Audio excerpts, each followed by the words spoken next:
Good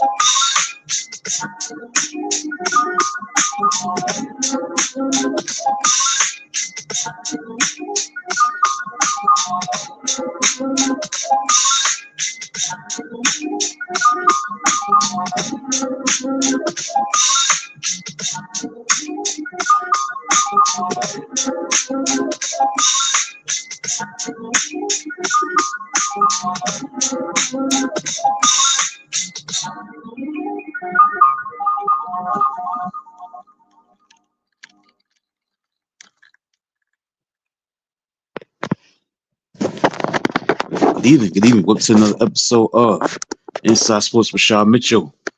Episode number 76. Live on Elevation 52, Elevation 5280 Sports and Lifestyles. Streaming live on Twitter, Facebook, and YouTube. Twitter, Facebook, and YouTube is bringing you back once again for a new episode. First episode in the month of November. Got one more month left in this 2025 year. And I'm looking forward to continuing to do my thing on this platform.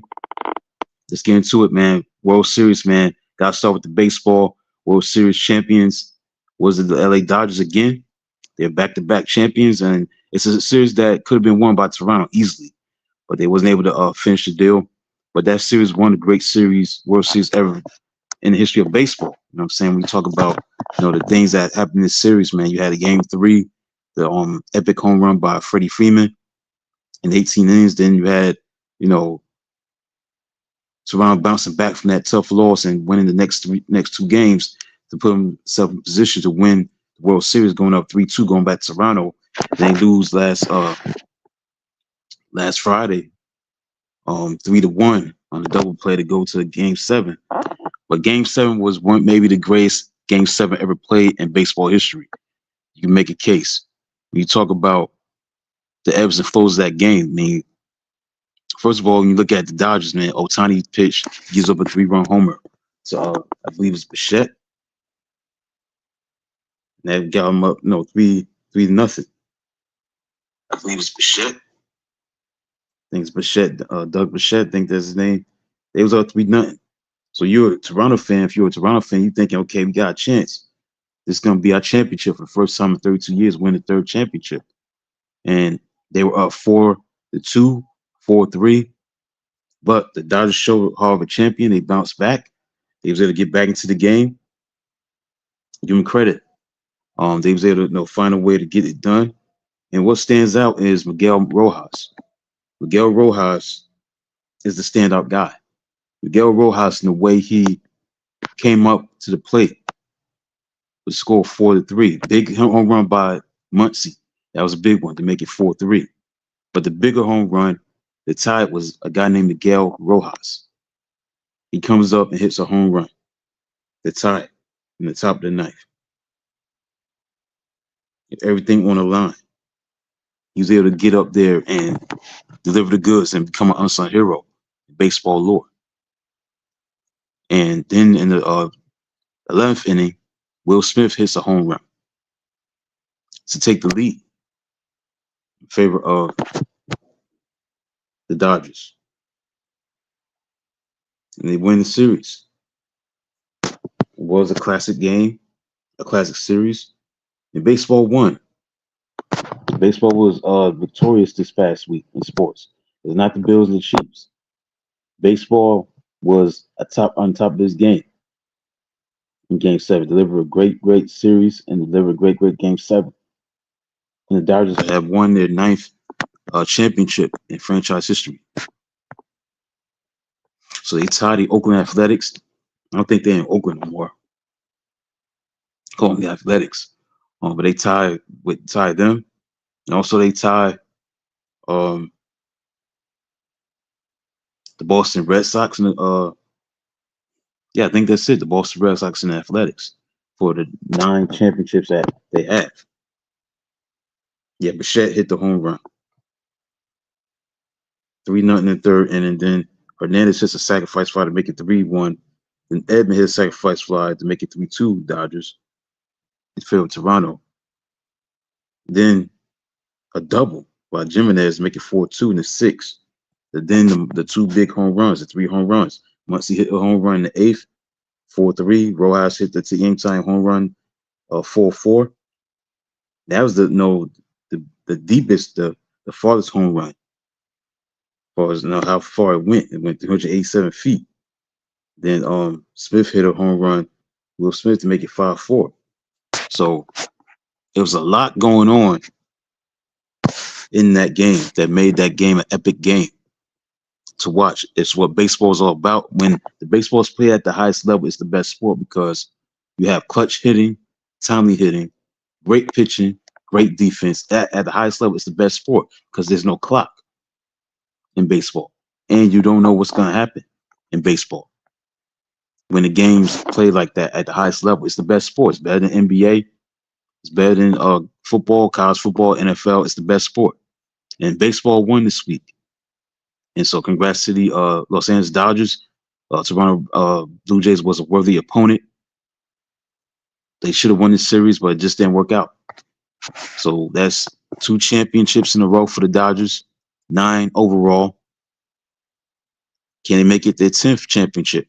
They'd be one behind the Cardinals. The Cardinals, St. Louis Cardinals, I believe, got 11 championships. Obviously, the Yankees got 27. So the Dodgers are blue blood. When you talk about championships, the Dodgers up there. You know, they're up there. Going back to the Brooklyn Dodgers days to LA, they are the best. One of the best of the best. When you talk about, you know, who the best in baseball for championships and franchises, the Dodgers are up there, man. Now they're not gonna pass the Yankees. The Yankees got 27. Nobody's passing them. They got 27. They got 27 championships. The Cardinals got the second most. That's 11. Then the Dodgers got 9 with the one that they won recently. They are dynasty. That's their 3rd championship this decade. You know, 5-6 year period, whatever it is, that span, they're a dynasty. They're a dynastic run. It's not over yet. The best is yet to come for the Dodgers. And then you got the Red Sox and the Athletics. They tied with them with 9. So congrats to them. I had to start the show with them.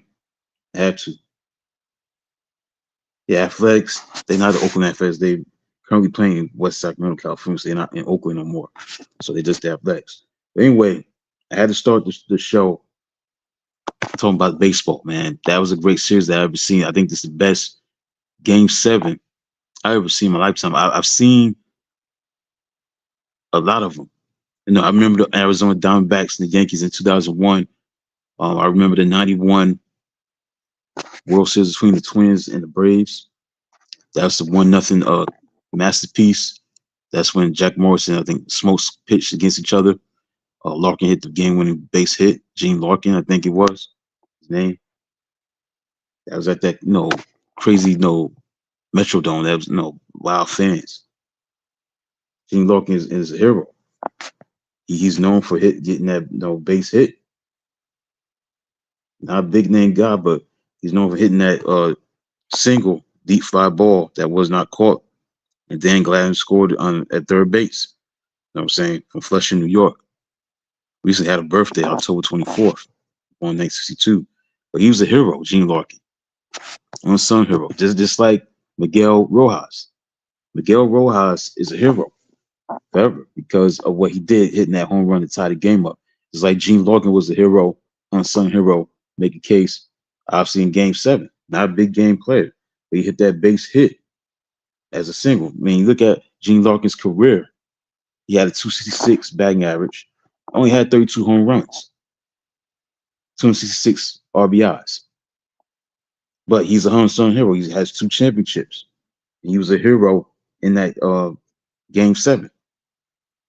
In the 10th inning with Dan Gladden on base.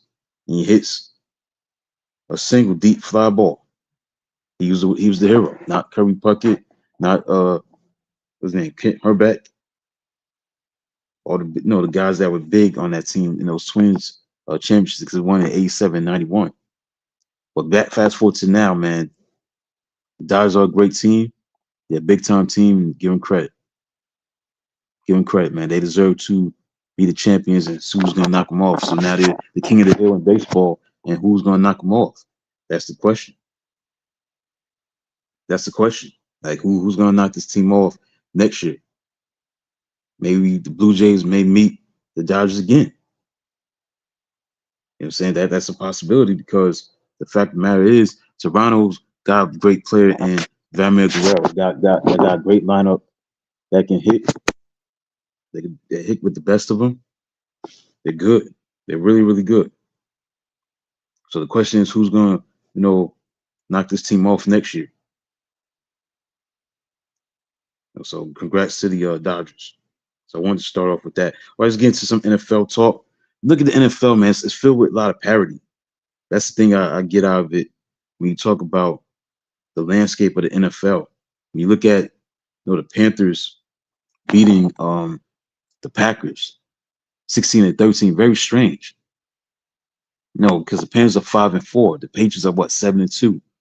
They're top of the AFC uh, East. Who would thought that? The Chiefs are not in first place. They battling with the Chargers and Broncos, who are playing great football right now. They play tonight against the Denver Broncos play the Raiders, but they should win. They should go 8-2. So now you got a situation where the Chiefs, they gotta stay afloat. They gotta stay focused. They gotta go on a long winning streak to stay and since to get into the playoffs, let alone win the division. So I think from that perspective, man, it's so wide open in the NFL. The Eagles are still the team to beat. They're the team to beat by far. They're the team to beat. They really are. They're the most stable team, I think, in the league because of who they are. Hurts, Barkley, the playmakers that they got at wide receiver, solid on defense, not great, but they just know what it takes. Now, I just think that from that standpoint, they're gonna still be the most stable team you can count on to probably win another championship. Nothing's guaranteed by any means, but just never know. They can turn it on, flip the switch, and be dominant. And I think you can possibly see that, possibly. So that's the thing that stands out with when you look at the team from Philadelphia. But there's a lot of parity. The lines you don't know what team's gonna show with them. You know, they lost last week. Nothing embarrassing to lose to the Vikings, but you think they'll move forward and push forward. Now they're in the dogfight in that division with the Packers. The Bears are playing good, playing very well. But when you look at this, the Colts came back down to earth. They made a big trade, yes, to get Sauce Gardner. That's definitely going to help their secondary. But I got to see more out of Daniel Jones. Got to see more out of this team. Can they do big things in the postseason? They lost to the Steelers last week. Can they do better this week? We shall see. The bottom line is it's wide open in the NFL. Both AFC conference, anybody can come out of that conference. It's not no shooing that Kansas City and Buffalo going to win. The AFC, anything can happen. Look at Seattle. They got Rashid Shaheed in the trade. That's going to boost their receiving core with Cooper Kupp and Najiba. Najiba, he has 948 yards receiving. He leads the league in receiving yards.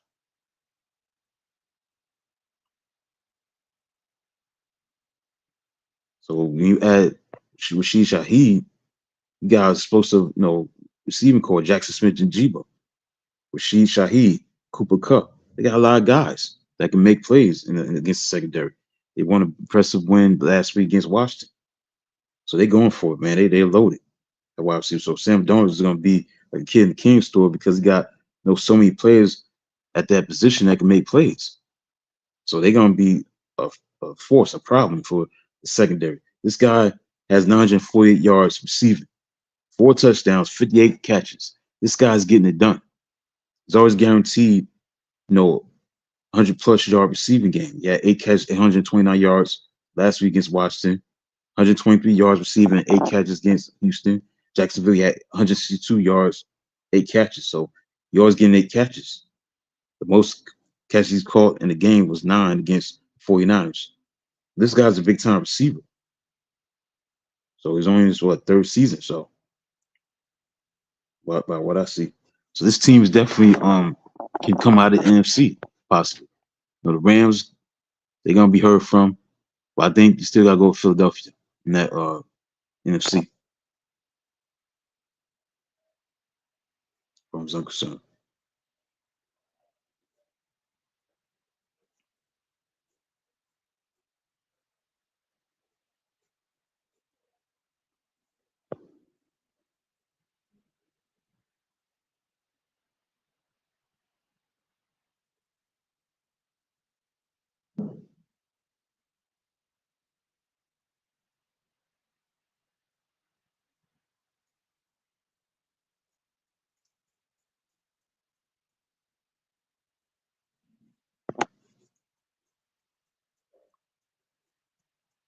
So that's the storyline with that with the National Basketball. So I mean the NFL. I mean yeah the NFL right now. The landscape of the sport. So I want to get into that.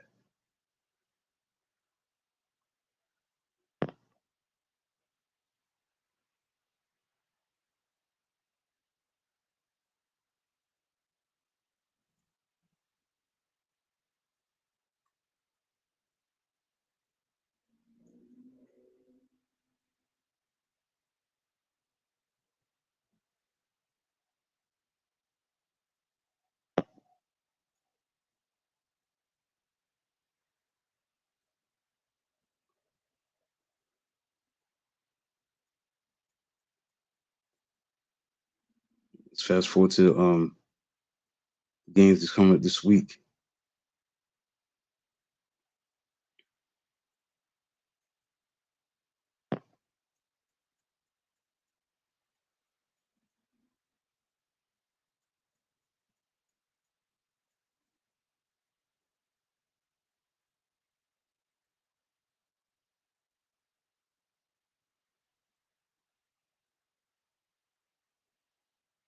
Like I said, there's a lot of parity in the NFL. There's no great team. Like you say, okay, that team is great. That team is, the team to beat. Eagles gonna be heard from, but I don't think they're great. I don't think they're unbeatable. I think they can be beaten. They can be, upset, defeated. We'll see. But right now, it's wide open in both conferences. Wide open.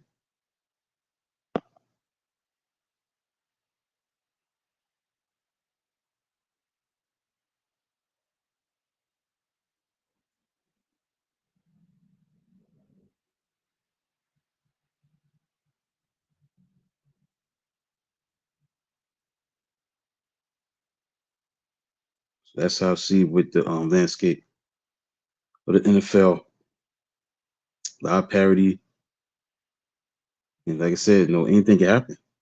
You don't know what team's gonna show up. I'm saying Green Bay lost to Carolina. Who thought that would be the case? They took the Panthers for granted. So, and also the Bills beat the Chiefs 20-21. That's meaningless because it's about what you do in the postseason. Let's see the Bills do this against the Chiefs in the regular season. I mean, the postseason. That's what's about the postseason. All right, let's look at the games this week. You got the Rams and the 49ers. That's a good game. Vikings versus Ravens. Interesting game because the Ravens have to start getting on a long winning streak. Vikings going to be pretty tough to deal with, but the Ravens win that game. See what happens. Patriots and the Buccaneers. That's a great game. Steelers versus the Chargers. That's a great game. And the Eagles and the Packers on Monday night is a great game. I think the Rams will beat the 49ers. I think the Ravens will beat the Vikings. I got the Buccaneers over the Patriots. I got the Chargers over the Steelers. I got the Eagles over the Packers on Monday night. Right, let's get into some college football. A lot of upsets that took place last week in the top 10, man. Georgia Tech lost to NC State 48-36. Um, Vanderbilt lost to Texas 34-31. And Miami Hurricanes stubbed their toe in overtime, losing 26-20. So when you get into November, man, you can't lose. You gotta stay on your square, run the table, do what you gotta do to keep winning. This remain in the playoff race, and you can't afford to lose. Look at Virginia. Virginia's doing very well right now. I think they like number 12 in the playoff ranking. They won 7 straight, 8-1. It's their best start since 1990, and they're 5-0 right now. So they're looking very good. Keep your eyes on this week's games: BYU versus Texas Tech, Navy versus Notre Dame, Texas A&M versus Missouri, Oregon versus Iowa, LSU versus Alabama. I got Texas Tech beating BYU. Got Navy over Notre Dame, Missouri over Texas A&M, Iowa over Oregon, and I got LSU over Alabama. Those are teams I think going to win. I think going to be some upsets this week. Because again, the thing about football, once you get into November, you're gonna have some upsets. You saw it last week. I think the trend will continue this week with the upsets.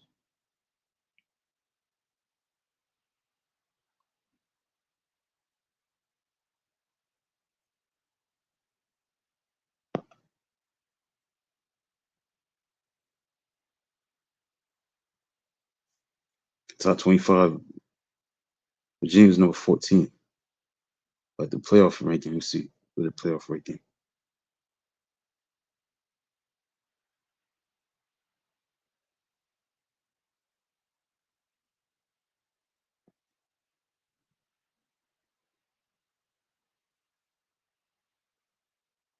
Virginia's ranked number 12 in the playoffs, in the postseason. I mean, the rankings, as far as the top 25.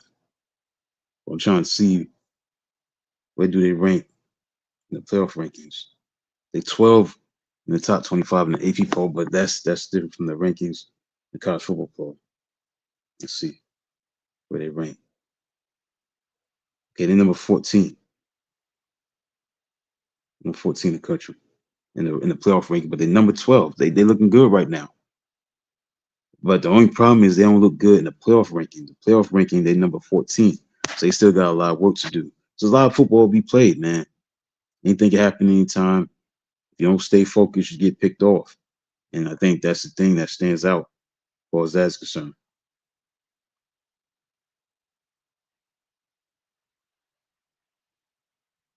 As far as that's concerned.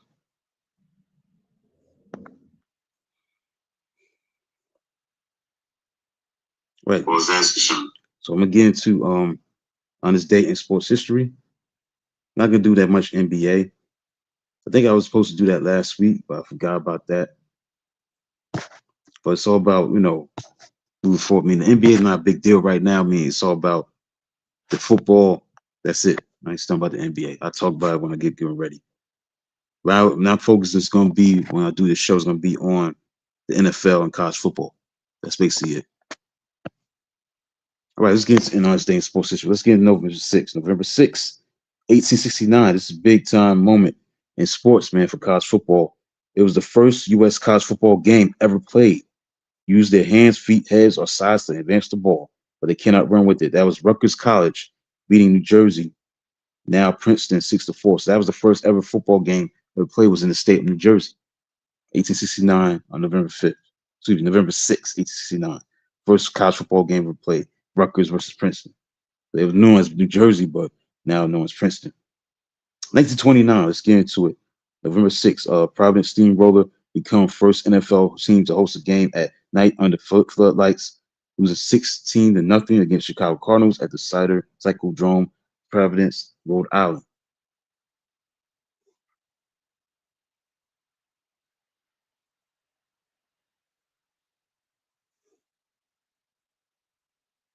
In 74, the Dodgers, Mike Marshall is first relief pitcher to win Cy Young Award.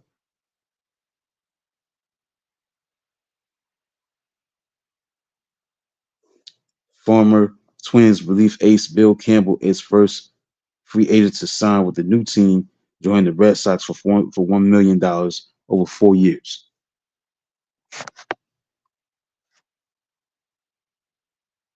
1981, November 6th, Larry Holmes TKO'd Ronaldo Snipes in 11 rounds for a heavyweight boxing title. Tampa Bay Buccaneer James Wilder rushed for 219 yards versus Minnesota Vikings.